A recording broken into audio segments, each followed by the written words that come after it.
ನಮಸ್ಕಾರ, ಶುಭೋದಯ ಪ್ರೀತಿಯ ವಿದ್ಯಾರ್ಥಿಗಳಿಗೆ, ಶಾಲಾ ಶಿಕ್ಷಕರಿಗೆ ಹಾಗೂ ಶಾಲಾ ಸಿಬ್ಬಂದಿ ವರ್ಗದವರಿಗೆ. ನಿಮ್ಮೆಲ್ಲರಿಗೂ ವಿದ್ಯಾಶಕ್ತಿಯ ವಿಜ್ಞಾನದ ತರಗತಿಗೆ ಆತ್ಮೀಯವಾದಂತಹ ಸ್ವಾಗತ. ನಾನು ನಿಮ್ಮ ವಿಜ್ಞಾನದ ಶಿಕ್ಷಕಿ ಅಶ್ವಿತಾ ಮಲ್ನಾಡ್. ಪ್ರಿಯ ವಿದ್ಯಾರ್ಥಿಗಳೇ, ಇವತ್ತಿನ ತರಗತಿಯಲ್ಲಿ ನಾವು ಗುರುತ್ವ,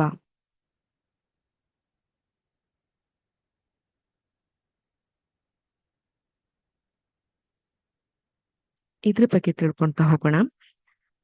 ಇವತ್ತಿನ ಕ್ಲಾಸ್ನಲ್ಲಿ ನಾವು ವಿಶ್ವವ್ಯಾಪಿಯಾಗಿ ಗುರುತ್ವದ ನಿಯಮ ಏನಿದೆ ಅದನ್ನ ತಿಳ್ಕೊಳ್ಳುವಂತಹ ಪ್ರಯತ್ನವನ್ನ ಮಾಡೋಣ.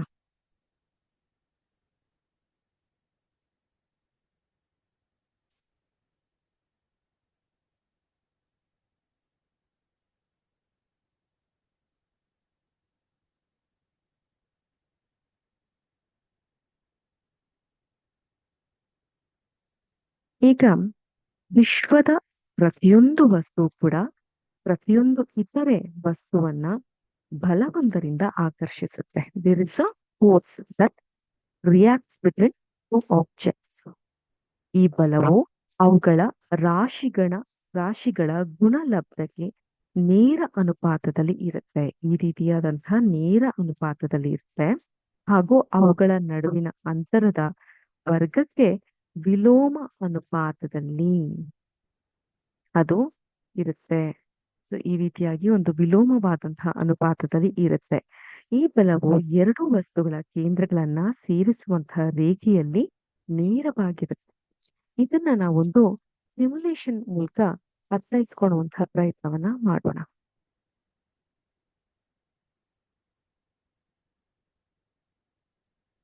ಈಗ ನಿಮ್ಮೆಲ್ಲರಿಗೂ ನನ್ನ ಸ್ಕ್ರೀನ್ ಕಾಣಿಸ್ತಾ ಇದೆ ಅಂತ ಭಾವಿಸ್ತೀನಿ.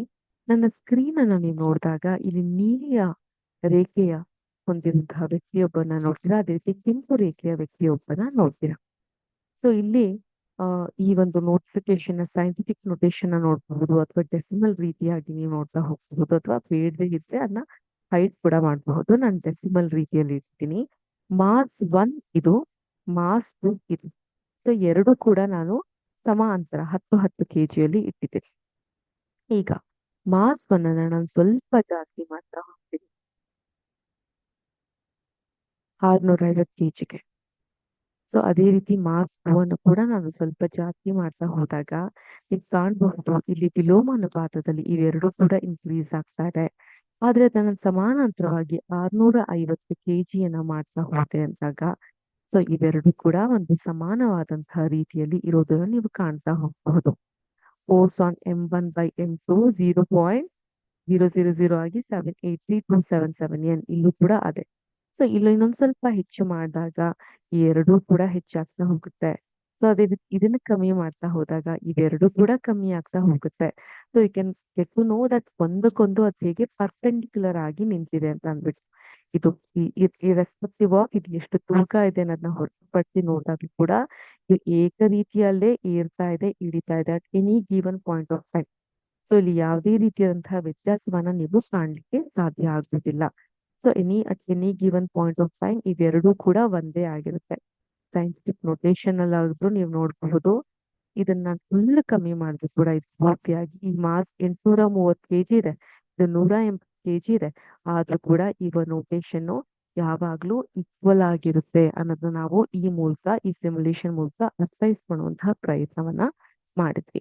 ಇದಾಗಿತ್ತು ಇವತ್ತಿನ ಚುಟುಕಾದ ವಿಜ್ಞಾನದ ತರಗತಿ. ನಿಮ್ಮೆಲ್ಲರಿಗೂ ಅರ್ಥ ಆಗಿದೆ ಅಂತ ಭಾವಿಸ್ತೀನಿ. ಮತ್ತೆ ಮುಂದಿನ ತರಗತಿಯಲ್ಲಿ ಭೇಟಿಯಾಗೋಣ. ಅಲ್ಲಿವರೆಗೂ ಎಲ್ಲರಿಗೂ ಶುಭ ದಿನ. ಜೈ ಹಿಂದ್, ಜೈ ಕರ್ನಾಟಕ ಮಾತೆ, ಜೈ ವಿದ್ಯಾಶಕ್ತಿ. ನಮಸ್ಕಾರ.